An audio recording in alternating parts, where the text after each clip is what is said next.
The Cowardly Lion and the Hungry Tiger.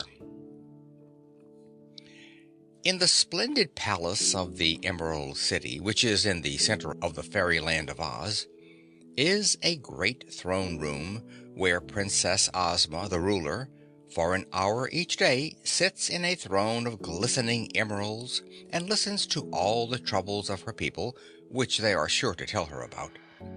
Around Ozma's throne on such occasions are grouped all the important personages of Oz, such as the Scarecrow, Jack Pumpkinhead, Tik-Tok the Clockwork Man, the Tin Woodman, the Wizard of Oz, the Shaggy Man, and other famous fairy people.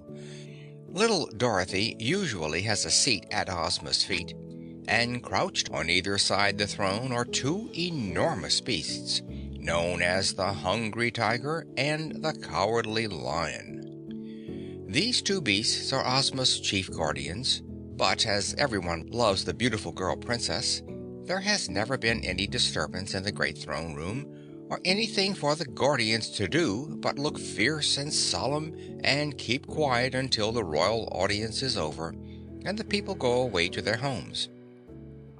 Of course, no one would dare be naughty while the huge lion and tiger crouched beside the throne. But the fact is, the people of Oz are very seldom naughty, so Ozma's big guards are more ornamental than useful, and no one realizes that better than the beasts themselves.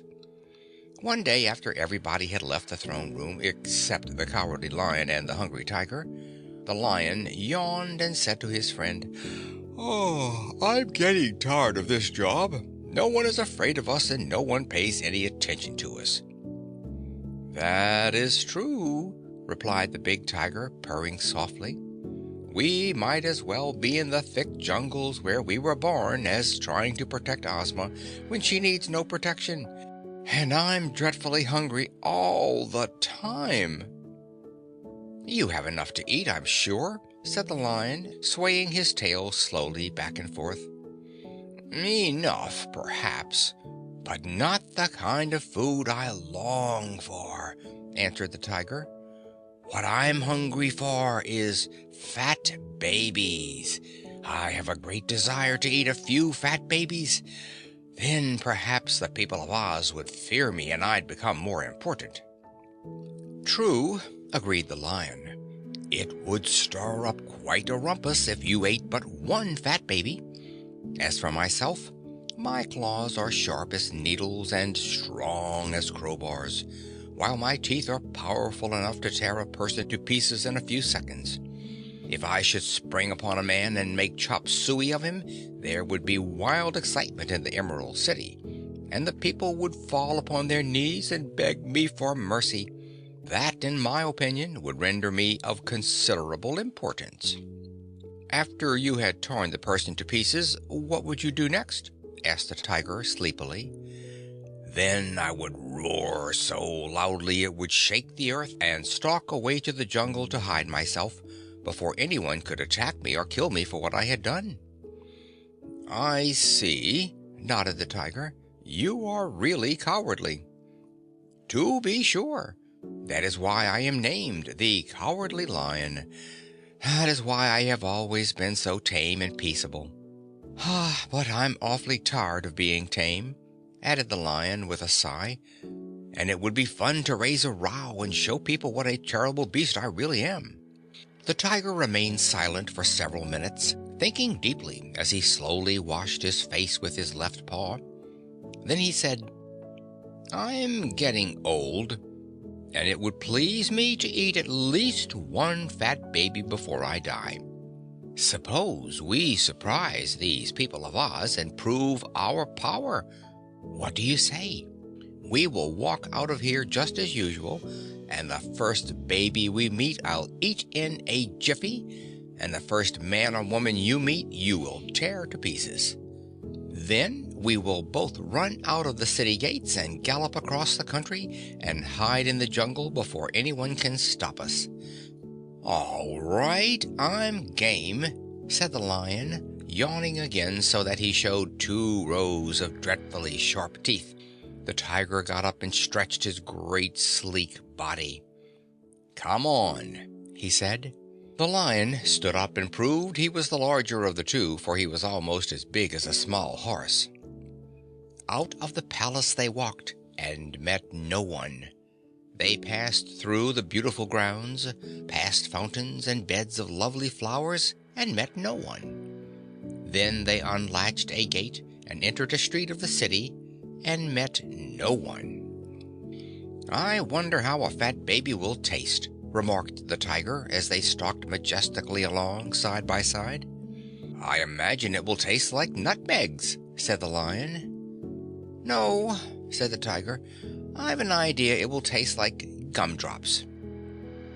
They turned a corner, but met no one, for the people of the Emerald City were accustomed to take their naps at this hour of the afternoon.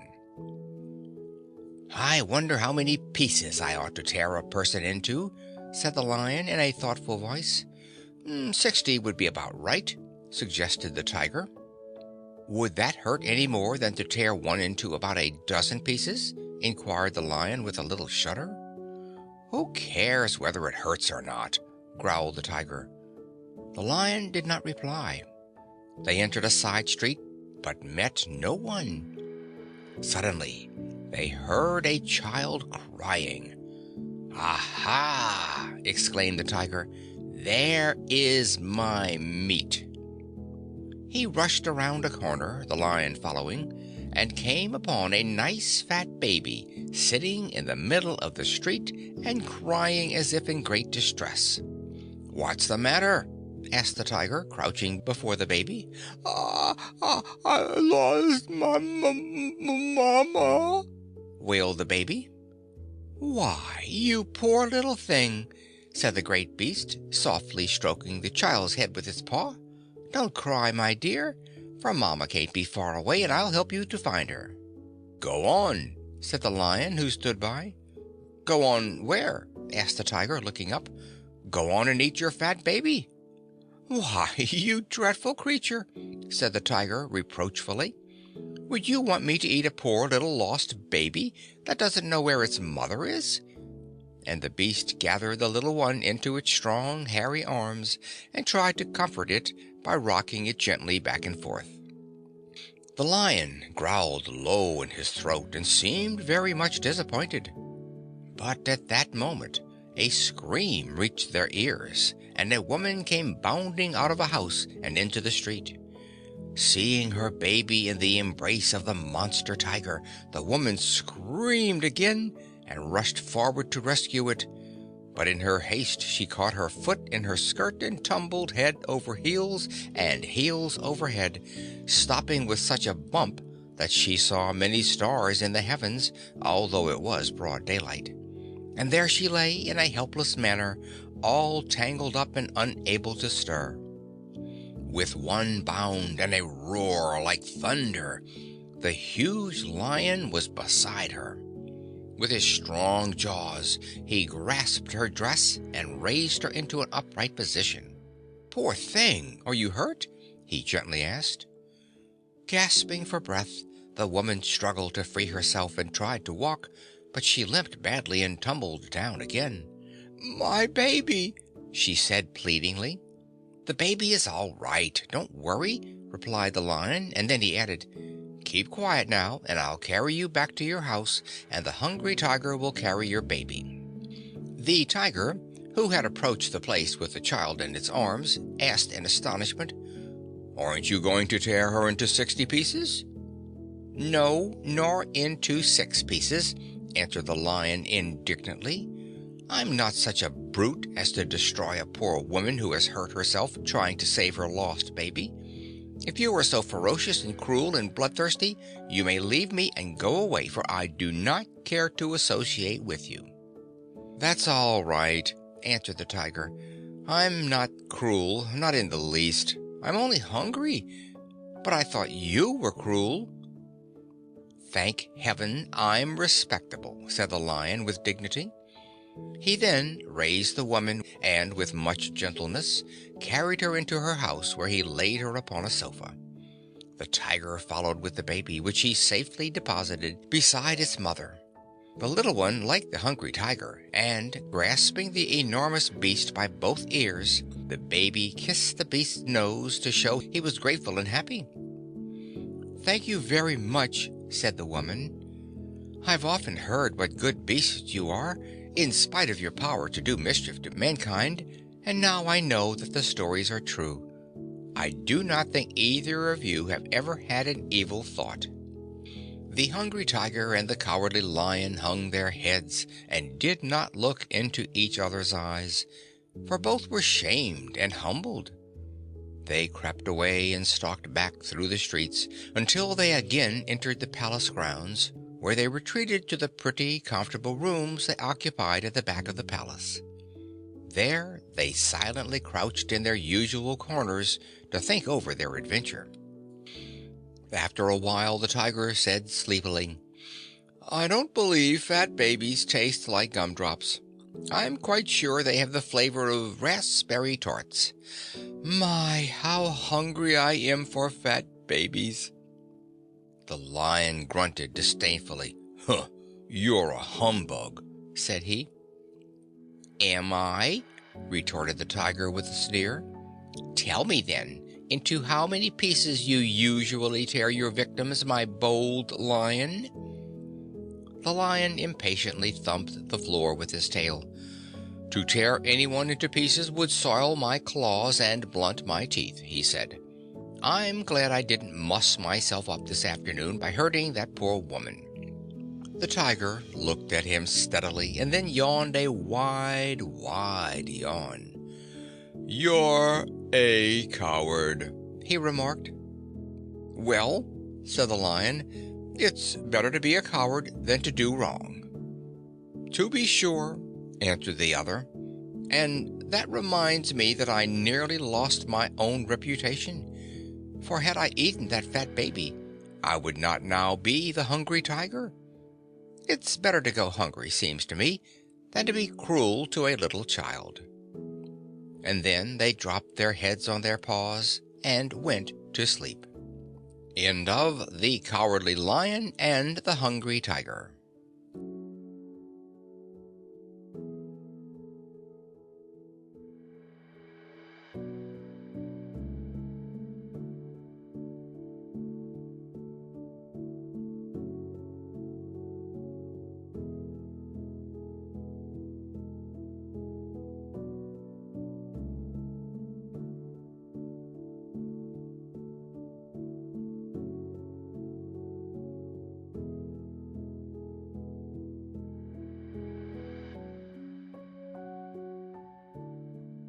Little Dorothy and Toto. Dorothy was a little Kansas girl who once accidentally found the beautiful land of Oz and was invited to live there always. Toto was Dorothy's little black dog with fuzzy, curly hair and bright black eyes.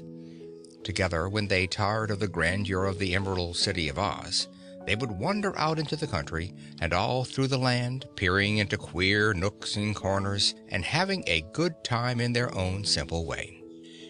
There was a little wizard living in Oz who was a faithful friend of Dorothy and did not approve of her traveling alone in this way, but the little girl always laughed at the little man's fears for her and said she was not afraid of anything that might happen. One day, while on such a journey, Dorothy and Toto found themselves among the wild wooded hills at the southeast of Oz, a place usually avoided by travelers because so many magical things abounded there. And as they entered a forest path, the little girl noticed a sign tacked to a tree which said, "Look out for Crinklink."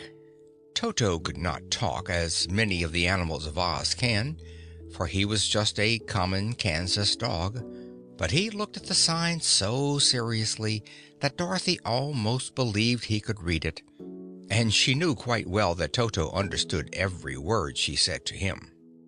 "Never mind, Crinklink," said she. "I don't believe anything in Oz will try to hurt us, Toto, and if I get into trouble you must take care of me."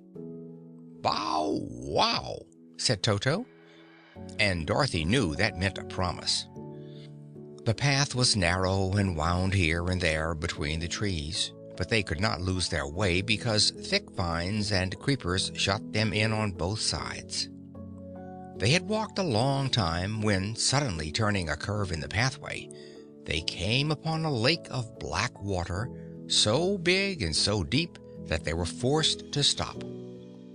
"Well, Toto," said Dorothy, looking at the lake, "we must turn back, I guess, for there is neither a bridge nor a boat to take us across the black water."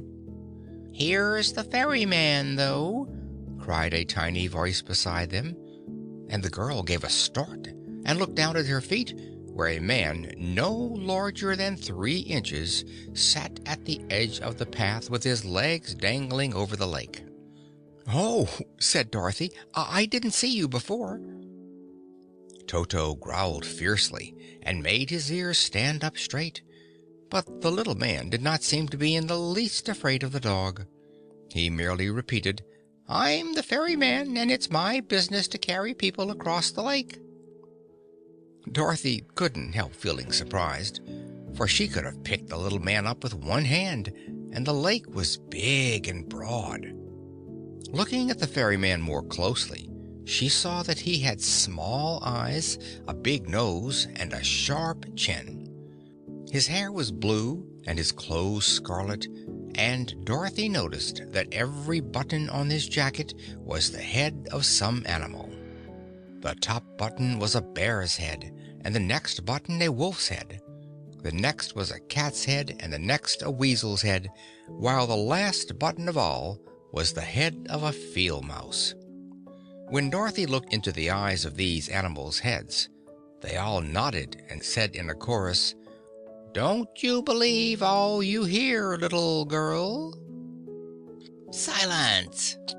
said the small ferryman, slapping each button head in turn, but not hard enough to hurt them. Then he turned to Dorothy and asked, "Do you wish to cross over the lake?" "Why, I'd like to," she answered, hesitating, "but I can't see how you will manage to carry us without any boat." "Hee hee hee! If you can't see, you mustn't see," he answered with a laugh. "All you need to do is shut your eyes, say the word, and over you go." Dorothy wanted to get across in order that she might continue her journey. "All right," she said, closing her eyes. "I'm ready." Instantly she was seized in a pair of strong arms, arms so big and powerful that she was startled and cried out in fear. "Silence!" roared a great voice, and the girl opened her eyes to find that the tiny man had suddenly grown to a giant and was holding both her and Toto in a tight embrace, while in one step he spanned the lake and reached the other shore. Dorothy became frightened then, especially as the giant did not stop, but continued tramping in great steps over the wooded hills, crushing bushes and trees beneath his broad feet. She struggled in vain to free herself, while Toto whined and trembled beside her, for the little dog was frightened too. "Stop!" screamed the girl. "Let me down!"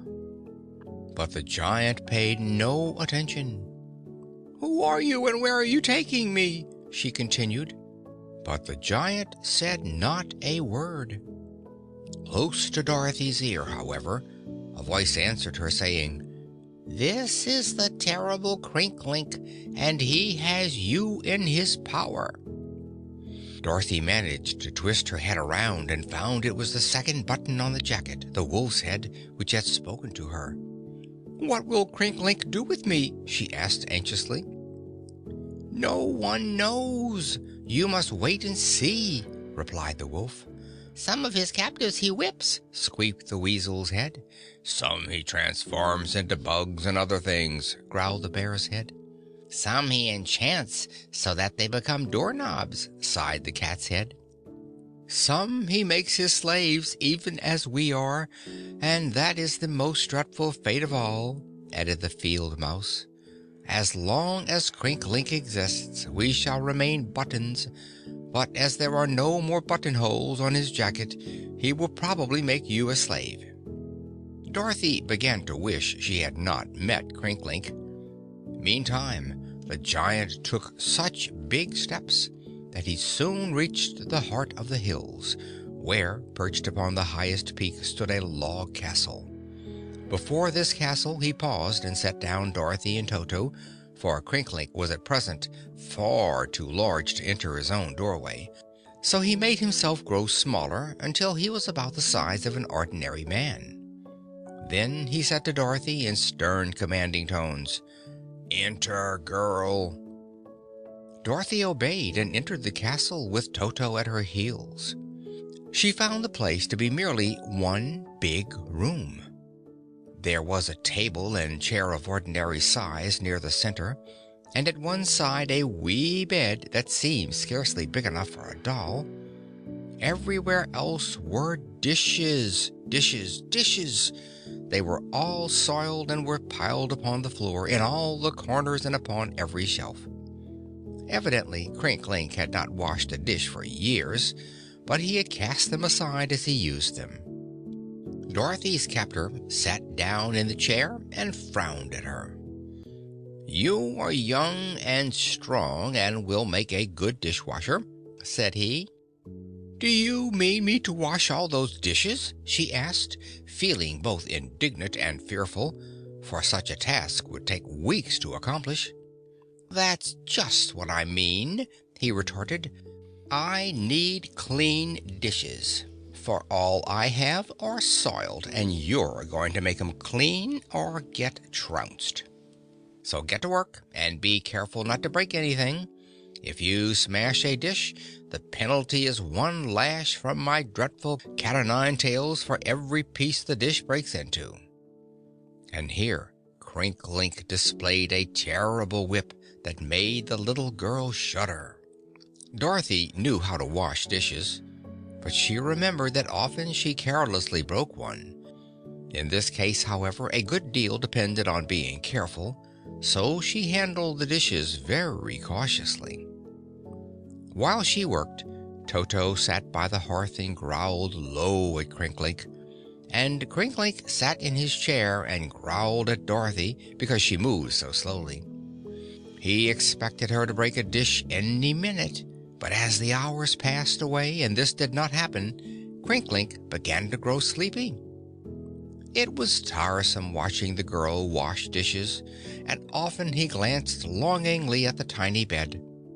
Now he began to yawn, and he yawned and yawned until finally he said, "I'm going to take a nap, but the buttons on my jacket will be wide awake, and whenever you break a dish the crash will waken me. As I'm rather sleepy, I hope you won't interrupt my nap by breaking anything for a long time." Then Crinklink made himself grow smaller and smaller until he was 3 inches high and of a size to fit the tiny bed. At once he lay down and fell fast asleep. Dorothy came close to the buttons and whispered, "Would you really warn Crinklink if I tried to escape?" "You can't escape," growled the bear. "Crinklink would become a giant and soon overtake you." "But you might kill him while he sleeps," suggested the cat in a soft voice. "Oh!" cried Dorothy, drawing back. "I couldn't possibly kill anything, even to save my life." But Toto had heard this conversation and was not so particular about killing monsters. Also, the little dog knew he must try to save his mistress. In an instant he sprang upon the wee bed and was about to seize the sleeping Crinklink in his jaws when Dorothy heard a loud crash and a heap of dishes fell from the table to the floor. Then the girl saw Toto and the little man rolling on the floor together like a fuzzy ball. And when the ball stopped rolling, behold, there was Toto wagging his tail joyfully, and there sat the little Wizard of Oz, laughing merrily at the expression of surprise on Dorothy's face. "Yes, my dear, it's me," said he, "and I've been playing tricks on you for your own good. I wanted to prove to you that it is really dangerous for a little girl to wander alone in a fairy country. So I took the form of Crinklink to teach you a lesson. There isn't any Crinklink, to be sure, but if there had been, you'd be severely whipped for breaking all those dishes." The wizard now rose, took off the coat with the button heads, and spread it on the floor wrong side up. At once there crept from beneath it a bear, a wolf, a cat, a weasel, and a field mouse, who all rushed from the room and escaped into the mountains. "Come on, Toto," said Dorothy. "Let's go back to the Emerald City. You've given me a good scare, wizard," she added with dignity, "and perhaps I'll forgive you by and by. But just now I'm mad to think how easily you fooled me." End of Little Dorothy and Toto.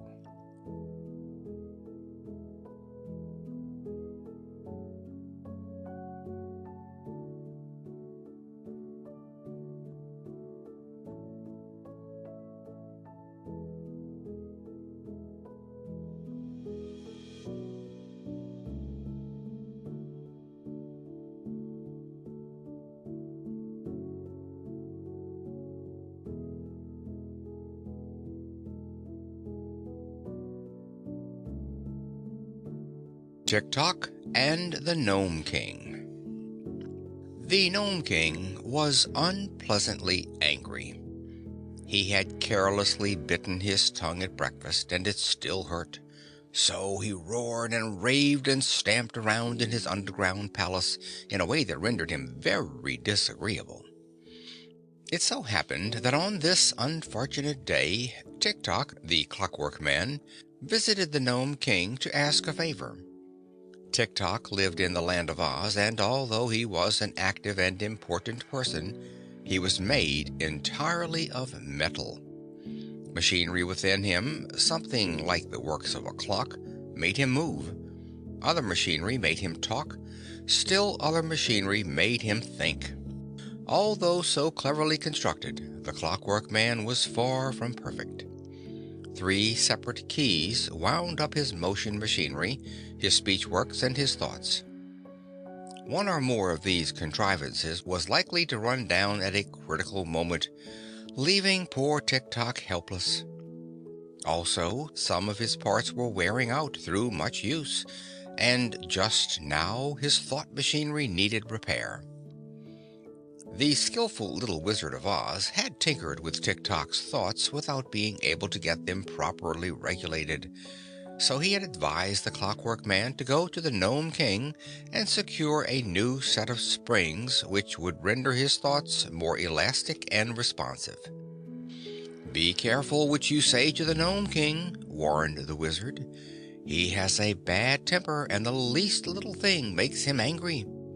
Tick-Tock promised, and the Wizard wound his machinery and set him walking in the direction of the Nome King's dominions, just across the desert from the Land of Oz. He ran down just as he reached the entrance to the underground palace, and there Kaliko, the Nome King's chief steward, found him and wound him up again. "I want to see the king," said Tick-Tock in his jerky voice.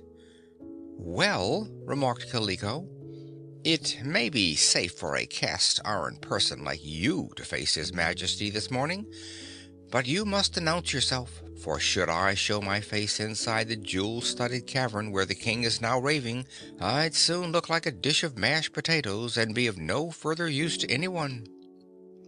"I'm not afraid," said Tick-Tock.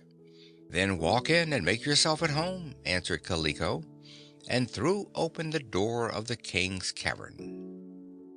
Tick-Tock promptly walked in and faced the astonished Nome King, to whom he said, "Good morning. I want 2 new steel springs for my thought works and a new cog wheel for my speech producer. How about it, Your Majesty?" The Nome King growled a menacing growl, and his eyes were red with rage. "How dare you enter my presence?" he shouted. "I dare anything," said Tick-Tock. I'm not afraid of a fat gnome. This was true, yet an unwise speech. Had Tik-Tok's thoughts been in good working order, he would have said something else. The angry Gnome King quickly caught up his heavy mace and hurled it straight at Tik-Tok. When it struck the metal man's breast, the force of the blow burst the bolts which held the plates of his body together, and they clattered to the floor in a score of pieces. Hundreds and hundreds of wheels, pins, cogs, and springs filled the air like a cloud and then rattled like hail upon the floor. Where Tik-Tok had stood was now only a scrap heap, and the Gnome King was so amazed by the terrible effect of his blow that he stared in wonder. His Majesty's anger quickly cooled. He remembered that the Clockwork Man was a favorite subject of the powerful Princess Ozma of Oz, who would be sure to resent Tik-Tok's ruin. Too bad, he muttered regretfully. I'm really sorry I made junk of the fellow. I didn't know he'd break. You'd better be, remarked Kaliko, who now ventured to enter the room. You'll have a war on your hands when Ozma hears of this, and the chances are you will lose your throne and your kingdom. The Gnome King turned pale, for he loved to rule the gnomes and did not know of any other way to earn a living in case Ozma fought and conquered him. Do you think Ozma will be angry? He asked anxiously. I'm sure of it, said Kaliko, and she has the right to be. You've made scrap iron of her favorite. The king groaned. Oh, sweep him up and throw the rubbish into the black pit, he commanded. And then he shut himself up in his private den and for days would see no one, because he was so ashamed of his unreasoning anger and so feared the result of his rash act. Kaliko swept up the pieces, but he did not throw them into the black pit. Being a clever and skillful mechanic, he determined to fit the pieces together again. No man ever faced a greater puzzle, but it was interesting work, and Kaliko succeeded. When he found a spring or wheel worn or imperfect, he made a new one. Within 2 weeks, by working steadily night and day, the chief steward completed his task and put the 3 sets of clockworks and the last rivet into Tik-Tok's body. He then wound up the motion machinery, and the Clockwork Man walked up and down the room as naturally as ever. Then Kaliko wound up the Thoughts Works and the speech regulator and said to Tik-Tok, "How do you feel now?" "Fine," said the Clockwork Man. "You have done a very good job, Kaliko, and saved me from destruction. Much obliged." "Don't mention it," replied the chief steward. "I quite enjoyed the work." Just then the Gnome King's gong sounded, and Kaliko rushed away through the jewel-studded cavern and into the den where the king had hidden, leaving the doors ajar. "Kaliko," said the king in a meek voice, "I've been shut up here long enough to repent bitterly the destruction of Tik-Tok. Of course Ozma will have revenge and send an army to fight us, but we must take our medicine. One thing comforts me. Tik-Tok wasn't really a live person. He was only a machine man, and so it wasn't very wicked to stop his clockworks. I couldn't sleep nights at first for worry, but there's no more harm in smashing a machine man than in breaking a wax doll. Don't you think so?" "I am too humble to think in the presence of your Majesty," said Kaliko. "Then get me something to eat," commanded the king, "for I'm nearly starved. 2 roasted goats, a barrel of cakes, and 9 mince pies will do me until dinner time." Kaliko bowed and hurried away to the royal kitchen, forgetting Tik-Tok, who was wandering around in the outer cavern. Suddenly the Gnome King looked up and saw the Clockwork Man standing before him, and at the sight the monarch's eyes grew big and round, and he fell a-trembling in every limb. Away, grim shadow! He cried. You're not here, you know. You're only a hash of cogwheels and springs lying at the bottom of the black pit. Vanish, thou vision of the demolished Tik-Tok, and leave me in peace, for I have bitterly repented. Then beg my pardon, said Tik-Tok in a gruff voice, for Kaliko had forgotten to oil the speechworks. But the sound of a voice coming from what he thought a mere vision was too much for the Gnome King's shaken nerves. He gave a yell of fear and rushed from the room. Tik-Tok followed, so the king bolted through the corridors on a swift run and bumped against Kaliko, who was returning with a tray of things to eat. The sound of the breaking dishes as they struck the floor added to the king's terror, and he yelled again and dashed into a great cavern where 1,000 gnomes were at work hammering metal. "Look out! Here comes a phantom clockwork man!" screamed the terrified monarch, and every gnome dropped his tools and made a rush from the cavern, knocking over their king in their mad flight and recklessly trampling upon his prostrate fat body. So, when Tik-Tok came into the cavern, there was only the Gnome King left, and he was rolling upon the rocky floor and howling for mercy, with his eyes fast shut, so that he could not see what he was sure was a dreadful phantom that was coming straight toward him. "It occurs to me," said Tik-Tok calmly, "that your Majesty is acting like a baby. I am not a phantom. A phantom is unreal, while I am the real thing." The king rolled over, sat up, and opened his eyes. "Didn't I smash you to pieces?" he asked in trembling tones. "Yes," said Tik-Tok. "Then you are nothing but a junk heap, and this form in which you now appear cannot be real." "It is, though," declared Tik-Tok. "Kaliko picked up my pieces and put me together again. I'm as good as new and perhaps better."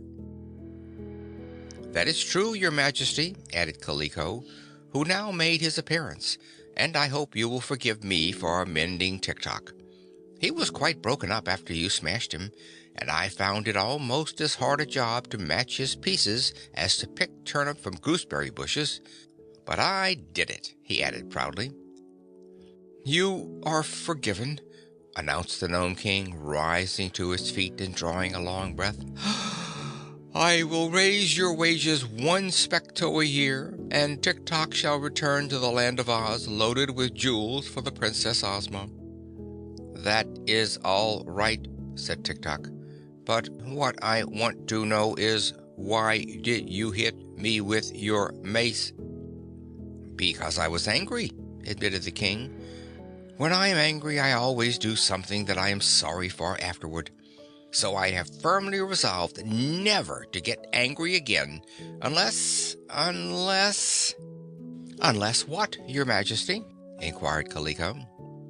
"Unless something annoys me," said the Gnome King. And then he went to his treasure chamber to get the jewels for Princess Ozma of Oz. End of Tik-Tok and the Gnome King.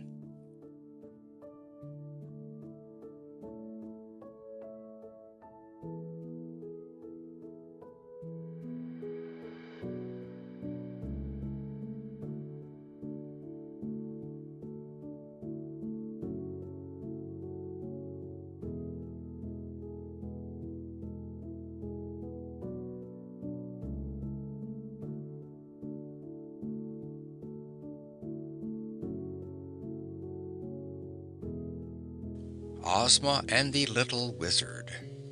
Once upon a time there lived in the beautiful Emerald City, which lies in the center of the fairyland of Oz, a lovely girl called Princess Ozma, who was the ruler of all that country. And among those who served this girlish ruler and lived in a cozy suite of rooms in her splendid palace was a little withered old man known as the Wizard of Oz. This little wizard could do a good many queer things in magic, But he was a kind man with merry twinkling eyes and a sweet smile, so instead of fearing him because of his magic, everybody loved him. Now, Ozma was very anxious that all her people who inhabited the pleasant land of Oz should be happy and contented, and therefore she decided one morning to make a journey to all parts of the country that she might discover if anything was amiss or anyone discontented, or if there was any wrong that ought to be righted. She asked the little wizard to accompany her, and he was glad to go. "Shall I take my bag of magic tools with me?" he asked. "Of course," said Ozma. "We may need a lot of magic before we return, for we are going into strange corners of the land where we may meet with unknown creatures and dangerous adventures." So the wizard took his bag of magic tools, and the two left the Emerald City and wandered over the country for many days, at last reaching a place far up in the mountains which neither of them had ever visited before. Stopping one morning at a cottage built beside the rocky path which led into a pretty valley beyond, Ozma asked a man, "Are you happy? Have you any complaint to make of your lot?" And the man replied, "We are happy except for 3 mischievous imps that live in yonder valley and often come here to annoy us. If your Highness would only drive away those imps, I and my family would be very happy and very grateful to you." "Who are these bad imps?" inquired the girl ruler. "One is named Olite and one Udent and one Ertinent, and they have no respect for anyone or anything. If strangers pass through the valley, the imps jeer at them and make horrid faces and call names, and often they push travelers out of the path or throw stones at them. Whenever Imp Olite or Imp Udent or Imp Ertinent come here to bother us, I and my family run into the house and lock all the doors and windows, and we dare not venture out again until the imps have gone away." Princess Ozma was grieved to hear this report, and the little wizard shook his head gravely and said the naughty imps deserved to be punished. They told the good man they would see what could be done to protect him, and at once entered the valley to seek the dwelling place of the 3 mischievous creatures. Before long they came upon 3 caves hollowed from the rocks, and in front of each cave squatted a queer little dwarf. Ozma and the wizard paused to examine them and found them well-shaped, strong, and lively. They had big round ears, flat noses, and wide grinning mouths, and their jet-black hair came to points on top of their heads, much resembling horns. Their clothing fitted snugly to their bodies and limbs, and the imps were so small in size that at first Ozma did not consider them at all dangerous. But one of them suddenly reached out a hand and caught the dress of the princess, jerking it so sharply that she nearly fell down, and a moment later another imp pushed the little wizard so hard that he bumped against Ozma and both unexpectedly sat down upon the ground. At this the imps laughed boisterously and began running around in a circle and kicking dust upon the royal princess, who cried in a sharp voice, "Wizard, do your duty." The wizard promptly obeyed. Without rising from the ground, he opened his bag, got the tools he required, and muttered a magic spell. Instantly the 3 imps became 3 bushes of a thorny, stubby kind, with their roots in the ground. As the bushes were at first motionless, perhaps through surprise at their sudden transformation, the wizard and the princess found time to rise from the ground and brush the dust off their pretty clothes. Then Ozma turned to the bushes and said, "The unhappy lot you now endure, my poor imps, is due entirely to your naughty actions. You can no longer annoy harmless travelers, and you must remain ugly bushes covered with sharp thorns until you repent of your bad ways and promise to be good imps." "They can't help being good now, your Highness," said the wizard, who was much pleased with his work. and the safest plan will be to allow them always to remain bushes. But something must have been wrong with the wizard's magic, or the creatures had magic of their own, for no sooner were the words spoken than the bushes began to move.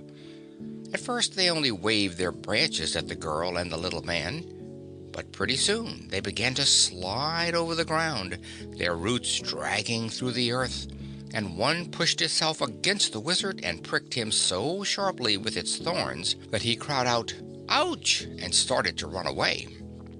Ozma followed, for the other bushes were trying to stick their thorns into her legs, and one actually got so near her that it tore a great rent in her beautiful dress. The girl princess could run, however, and she followed the fleeing wizard until he tumbled head first over a log and rolled upon the ground. Then she sprang behind a tree and shouted, "Quick! Transform them into something else!" The wizard heard, but he was much confused by his fall. Grabbing from his bag the first magical tool he could find, he transformed the bushes into 3 white pigs. That astonished the imps. In the shape of pigs, fat, roly-poly, and cute, they scampered off a little distance and sat down to think about their new condition.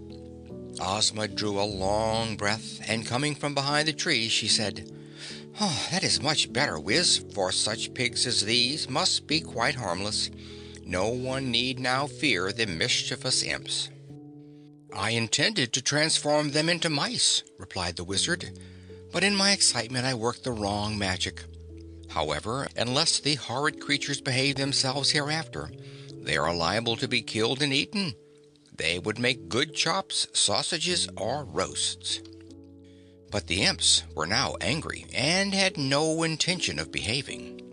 As Ozma and the little wizard turned to resume their journey, the 3 pigs rushed forward, dashed between their legs, and tripped them up so that both lost their balance and toppled over, clinging to one another. As the wizard tried to get up, he was tripped again and fell across the back of the 3rd pig, which carried him on a run far down the valley until it dumped the little man in the river. Ozma had been sprawled upon the ground, but found she was not hurt, so she picked herself up and ran to the assistance of the wizard, reaching him just as he was crawling out of the river, gasping for breath and dripping with water. The girl could not help laughing at his woeful appearance, but he had no sooner wiped the wet from his eyes than one of the impish pigs tripped him again and sent him into the river for a second bath. The pigs tried to trip Ozma too, but she ran around a stump and so managed to keep out of their way. So the wizard scrambled out of the water again and picked up a sharp stick to defend himself. Then he mumbled a magic mutter which instantly dried his clothes, after which he hurried to assist Ozma. The pigs were afraid of the sharp stick and kept away from it. "This won't do," said the Princess. "We have accomplished nothing, for the pig imps would annoy travelers as much as the real imps. Transform them into something else, Wiz." The wizard took time to think. Then he transformed the white pigs into 3 blue doves. "Doves," said he, "are the most harmless things in the world." But scarcely had he spoken when the doves flew at them and tried to peck out their eyes. When they endeavored to shield their eyes with their hands, 2 of the doves bit the wizard's fingers and another caught the pretty pink ear of the princess in its bill and gave it such a cruel tweak that she cried out in pain and threw her skirt over her head. "These birds are worse than pigs, wizard," she called to her companion. "Nothing is harmless that is animated by impudent anger or impertinent mischief. You must transform the imps into something that is not alive." The wizard was pretty busy just then driving off the birds, but he managed to open his bag of magic and find a charm which instantly transformed the doves into 3 buttons. As they fell to the ground, he picked them up and smiled with satisfaction. The tin button was Imp Olite, the brass button was Imp Udent, and the lead button was Imp Ertinent. These buttons the wizard placed in a little box which he put in his jacket pocket. "Now," said he, "the imps cannot annoy travelers, for we shall carry them back with us to the Emerald City." "But we dare not use the buttons," said Ozma, smiling once more now that the danger was over. "Why not?" asked the wizard. "I intend to sew them upon my coat and watch them carefully. The spirits of the imps are still in the buttons, and after a while they will repent and be sorry for their naughtiness. Then they will decide to be very good in the future. When they feel that way, the tin button will turn to silver, and the brass to gold, and the lead button will become aluminum. I shall then restore them to their proper forms, changing their names to pretty names instead of the ugly ones they used to bear. Thereafter the three imps will become good citizens of the Land of Oz, and I think you will find they will prove faithful subjects of our beloved Princess Ozma." "Ah, that is magic well worth while," exclaimed Ozma, well pleased. "There is no doubt, my friend, that you are a very clever wizard." End of Ozma and the Little Wizard.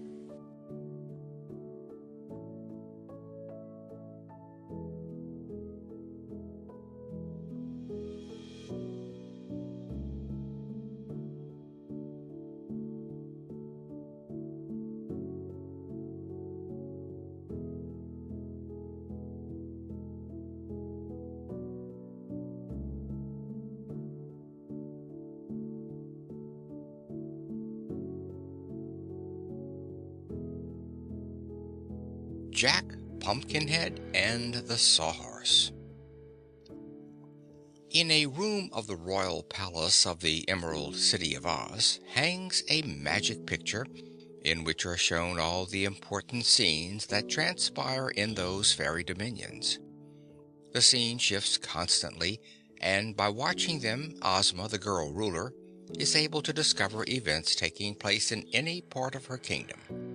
One day she saw in her magic picture that a little girl and a little boy had wandered together into a great gloomy forest at the far west of Oz and had become hopelessly lost.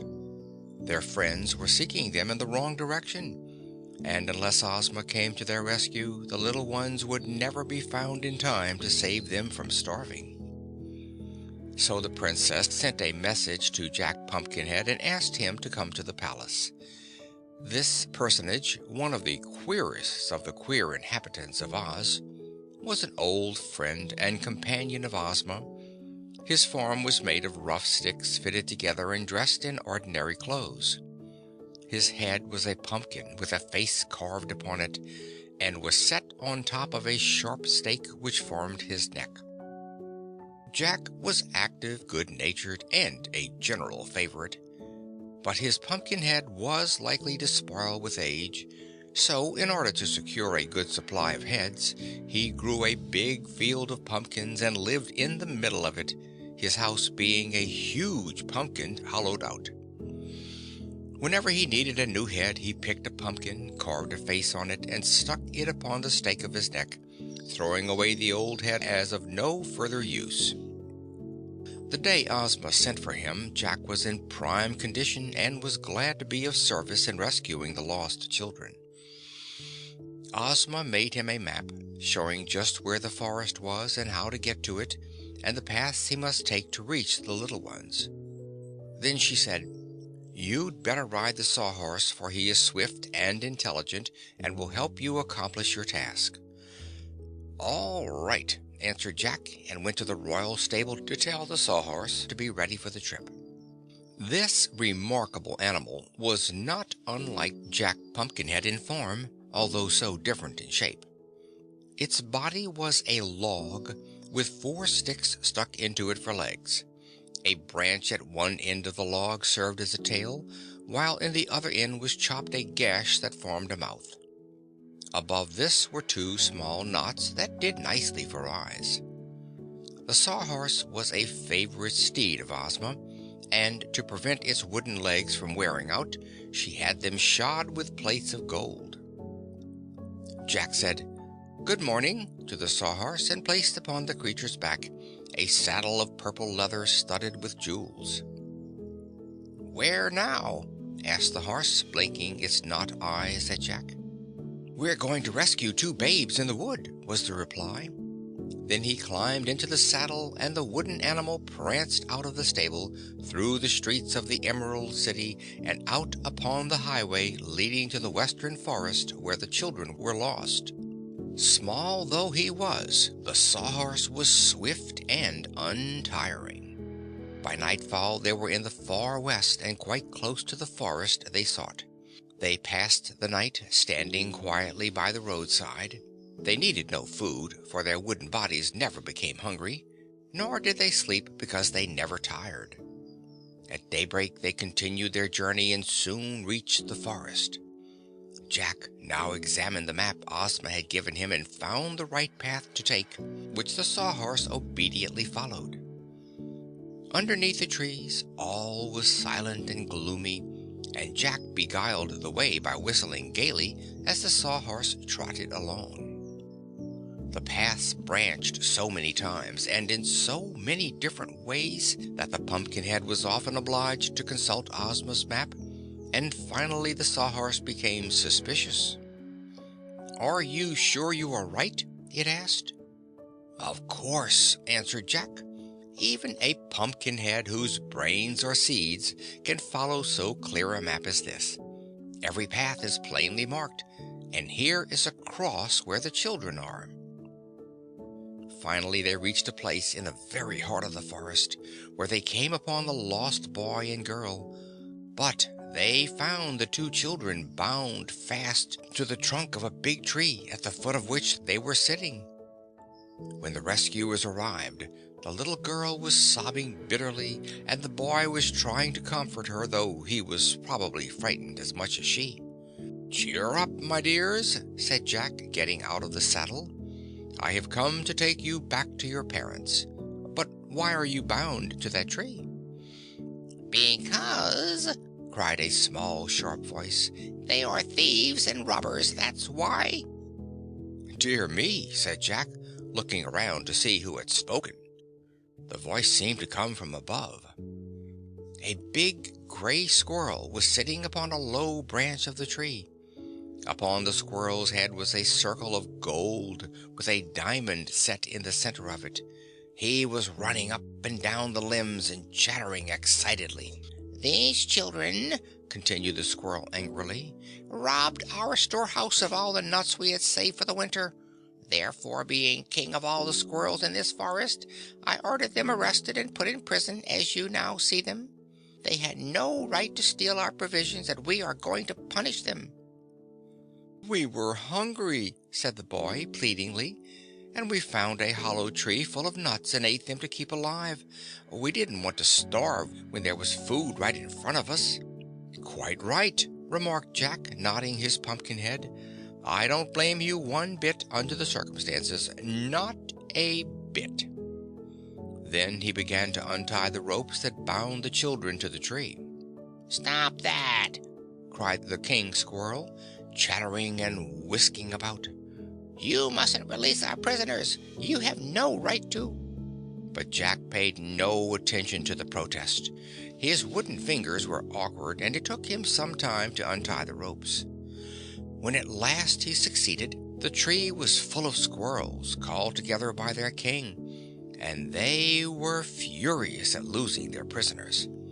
From the tree they began to hurl nuts at the Pumpkinhead, who laughed at them as he helped the two children to their feet. Now, at the top of this tree was a big dead limb, and so many squirrels gathered upon it that suddenly it broke away and fell to the ground. Poor Jack was standing directly under it, and when the limb struck him it smashed his pumpkin head into a pulpy mass and sent Jack's wooden form tumbling to stop with a bump against a tree a dozen feet away. He sat up a moment afterward, but when he felt for his head, it was gone. He could not see, neither could he speak.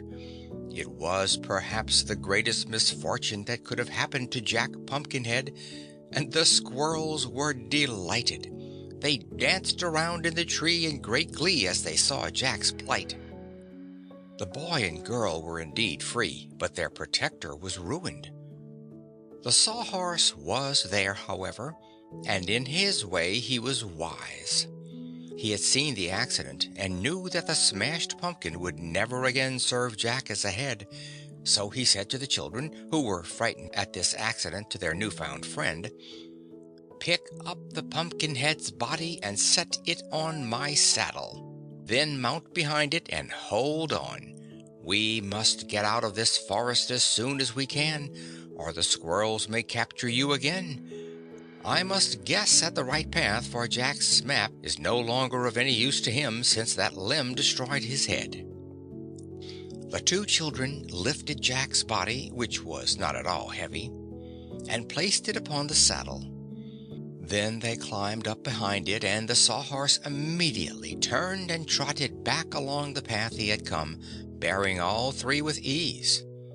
However, when the path began to branch into many paths, all following different directions, the wooden animal became puzzled and soon was wandering aimlessly about without any hope of finding the right way. Toward evening they came upon a fine fruit tree which furnished the children a supper, and at night the little ones lay upon a bed of leaves while the Sawhorse stood watch, with the limp, headless form of poor Jack Pumpkinhead lying helplessly across the saddle.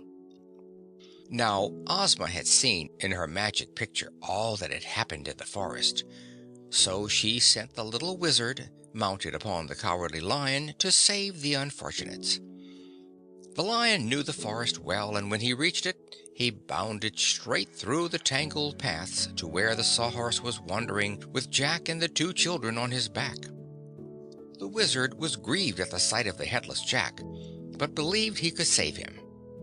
He first led the Sawhorse out of the forest and restored the boy and girl to the arms of their anxious friends, and then he sent the lion back to Ozma to tell her what had happened. The wizard now mounted the Sawhorse and supported Jack's form on the long ride to the pumpkin field. When they arrived at Jack's house, the wizard selected a fine pumpkin, not too ripe, and very neatly carved a face on it. Then he stuck the pumpkin solidly on Jack's neck and asked him, "Well, old friend, how do you feel?"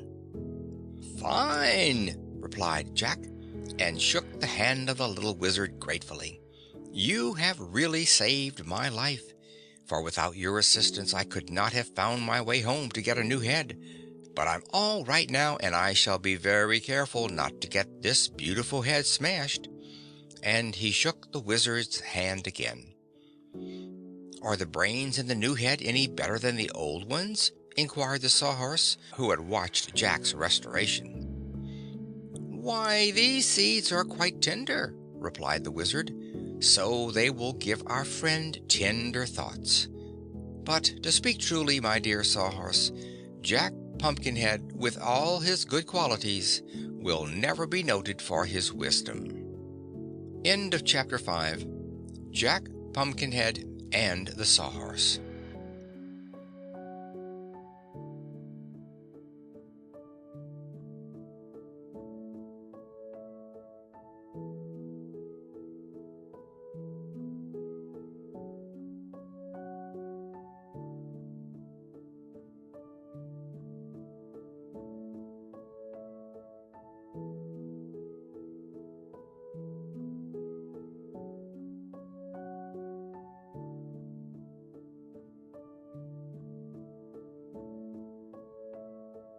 The Scarecrow and the Tin Woodman. There lived in the land of Oz two queerly made men who were the best of friends. They were so much happier when together that they were seldom apart. Yet they liked to separate once in a while that they might enjoy the pleasure of meeting again. One was a Scarecrow. This meant he was a suit of blue Munchkin clothes stuffed with straw, on top of which was fastened a round cloth head filled with bran to hold it in shape. On the head were painted 2 eyes, 2 ears, a nose, and a mouth. The Scarecrow had never been much of a success in scaring crows, but he prided himself on being a superior man because he could feel no pain, was never tired, and did not have to eat or drink. His brains were sharp, for the Wizard of Oz had put pins and needles in the Scarecrow's brains. The other man was made all of tin, his arms and legs and head being cleverly jointed so that he could move them freely.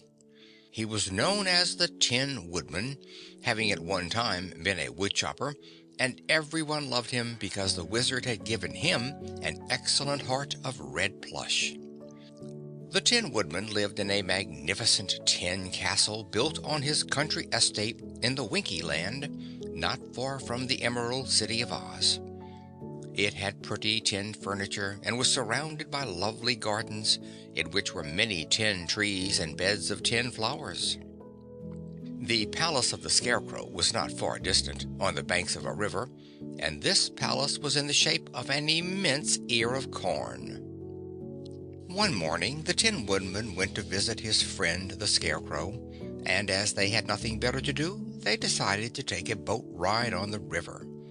So they got into the Scarecrow's boat, which was formed from a big corn cob, hollowed out and pointed at both ends, and decorated around the edges with brilliant jewels. The sail was of purple silk and glittered gaily in the sunshine. There was a good breeze that day, so the boat glided swiftly over the water. By and by they came to a smaller river that flowed from out a deep forest, and the Tin Woodman proposed they sail up this stream, as it would be cool and shady beneath the trees of the forest. So the Scarecrow, who was steering, turned the boat up the stream, and the friends continued talking together of old times and the wonderful adventures they had met with while traveling with Dorothy, the little Kansas girl. They became so much interested in this talk that they forgot to notice that the boat was now sailing through the forest, or that the stream was growing more narrow and crooked. Suddenly the Scarecrow glanced up and saw a big rock just ahead of them. "Look out!" he cried, but the warning came too late. The Tin Woodman sprang to his feet just as the boat bumped into the rock, and the jar made him lose his balance. He toppled and fell overboard, and being made of tin, he sank to the bottom of the water in an instant and lay there at full length, face up. Immediately the Scarecrow threw out the anchor so as to hold the boat in that place, and then he leaned over the side and through the clear water looked at his friend sorrowfully. "Dear me!" he exclaimed. "What a misfortune!" "It is indeed," replied the Tin Woodman, speaking in muffled tones because so much water covered him. "I cannot drown, of course, but I must lie here until you find a way to get me out. Meanwhile, the water is soaking into all my joints, and I shall become badly rusted before I am rescued." "Very true," agreed the Scarecrow. "But be patient, my friend, and I'll dive down and get you. My straw will not rust and is easily replaced if damaged, so I'm not afraid of the water." The Scarecrow now took off his hat and made a dive from the boat into the water, but he was so light in weight that he barely dented the surface of the stream, nor could he reach the Tin Woodman with his outstretched straw arms. So he floated to the boat and climbed into it, saying the while, "Do not despair, my friend. We have an extra anchor aboard, and I will tie it around my waist to make me sink and dive again." "Don't do that," called the Tin Woodman. "That would anchor you also to the bottom where I am, and we'd both be helpless." "Ah, true enough," sighed the Scarecrow, wiping his wet face with a handkerchief. And then he gave a cry of astonishment, for he found he had wiped off one painted eye and now had but one eye to see with. "How dreadful!" said the poor Scarecrow. "That eye must have been painted in watercolor instead of oil. I must be careful not to wipe off the other eye, for then I could not see to help you at all."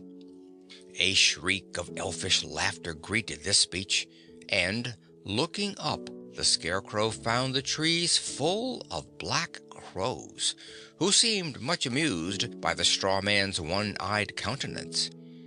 He knew the crows well, however, and they had usually been friendly to him because he had never deceived them into thinking he was a meat man, the sort of man they really feared.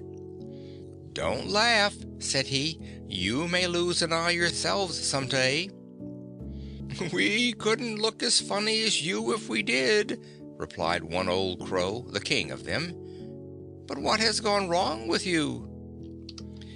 "The Tin Woodman, my dear friend and companion, has fallen overboard and is now on the bottom of the river," said the Scarecrow. "I'm trying to get him out again, but I fear I shall not succeed." "Why, it's easy enough," declared the old crow. "Tie a string to him, and all of my crows will fly down, take hold of the string, and pull him up out of the water. There are hundreds of us here, so our united strength could lift much more than that." "But I can't tie a string to him," replied the Scarecrow. "My straw is so light that I am unable to dive through the water. I've tried it and knocked one eye out." "Can't you fish for him?" "Ah, that is a good idea," said the Scarecrow. "I'll make the attempt." He found a fish line in the boat with a stout hook at the end of it. No bait was needed, so the Scarecrow dropped the hook into the water till it touched the Woodman. "Hook it into a joint," advised the Crow, who was now perched upon a branch that stuck far out and bent down over the water. The Scarecrow tried to do this, but having only one eye, he could not see the joints very clearly. "Hurry up, please," begged the Tin Woodman. "You've no idea how damp it is down here." "Can't you help?" asked the Crow. "How?" inquired the Tin Man. "Catch the line and hook it around your neck." The Tin Woodman made the attempt, and after several trials wound the line around his neck and hooked it securely. "Good!" cried the King Crow, a mischievous old fellow. "Now then we'll all grab the line and pull you out." At once the air was filled with black crows, each of whom seized the cord with beak or talons. The Scarecrow watched them with much interest and forgot that he had tied the other end of the line around his own waist, so he would not lose it while fishing for his friend. "All together for the good cause!" shrieked the King Crow, and with a great flapping of wings the birds rose into the air. The Scarecrow clapped his stuffed hands in glee as he saw his friend drawn from the water into the air. But the next moment the straw man was himself in the air, his stuffed legs kicking wildly, for the crows had flown straight up through the trees. On one end of the line dangled the Tin Woodman, hung by the neck, and on the other dangled the Scarecrow, hung by the waist and clinging fast to the spare anchor of the boat, which he had seized, hoping to save himself. "Hi there! Be careful!" shouted the Scarecrow to the crows. "Don't take us so high. Land us on the river bank." But the crows were bent on mischief. They thought it a good joke to bother the two, now that they held him captive. "Here's where the crows scare the Scarecrow," chuckled the naughty King Crow, and at his command the birds flew over the forest to where a tall dead tree stood higher than all the other trees. At the very top was a crotch formed by two dead limbs, and into the crotch the crows dropped the center of the line. Then, letting go their hold, they flew away, chattering with laughter, and left the two friends suspended high in the air, one on each side of the tree. Now, the Tin Woodman was much heavier than the Scarecrow, but the reason they balanced so nicely was because the straw man still clung fast to the iron anchor. There they hung, not 10 feet apart, yet unable to reach the bare tree trunk. "For goodness sake, don't drop that anchor," said the Tin Woodman anxiously. "Why not?" inquired the Scarecrow. "If you did, I'd tumble to the ground, where my tin would be badly dented by the fall. Also, you would shoot into the air and alight somewhere among the treetops. Then," said the Scarecrow earnestly, "I shall hold fast to the anchor." For a time they both dangled in silence, the breeze swaying them gently to and fro. Finally the Tin Man said, "Here is an emergency, friend, where only brains can help us. We must think of some way to escape." "I'll do the thinking," replied the Scarecrow. "My brains are the sharpest." He thought so long that the Tin Man grew tired and tried to change his position, and found his joints had already rusted so badly that he could not move them, and his oil can was back in the boat. "Do you suppose your brains are rusted, friend Scarecrow?" he asked in a weak voice, for his jaws could scarcely move. "No, indeed. Ah, here is an idea at last." And with this, the Scarecrow clapped his hands to his head, forgetting the anchor, which tumbled to the ground. The result was astonishing, for just as the Tin Man had said, the light Scarecrow flew into the air, sailed over the top of the tree and landed in a bramble bush, while the Tin Man fell plump to the ground and, landing on a bed of dry leaves, was not dented at all. The Tin Woodman's joints were so rusted, however, that he was unable to move, while the thorns held the Scarecrow a fast prisoner. While they were in this sad plight, the sound of hoofs were heard, and along the forest path rode the little Wizard of Oz, seated on a wooden Sawhorse. He smiled when he saw the one-eyed head of the Scarecrow sticking out of the bramble bush, but he helped the poor straw man out of his prison. "Thank you, dear Wiz," said the grateful Scarecrow. "Now we must get the oil can and rescue the Tin Woodman." Together they ran to the river bank, but the boat was floating in midstream, and the Wizard was obliged to mumble some magic words to draw it to the bank, so the Scarecrow could get the oil can. Then back they flew to the Tin Man, and while the Scarecrow carefully oiled each joint, the little Wizard moved the joints gently back and forth until they worked freely. After an hour of this labor, the Tin Woodman was again on his feet, and although still a little stiff, he managed to walk to the boat. The Wizard and the Sawhorse also got aboard the corncob craft, and together they returned to the Scarecrow's palace. But the Tin Woodman was very careful not to stand up in the boat again. End of The Scarecrow and the Tin Woodman,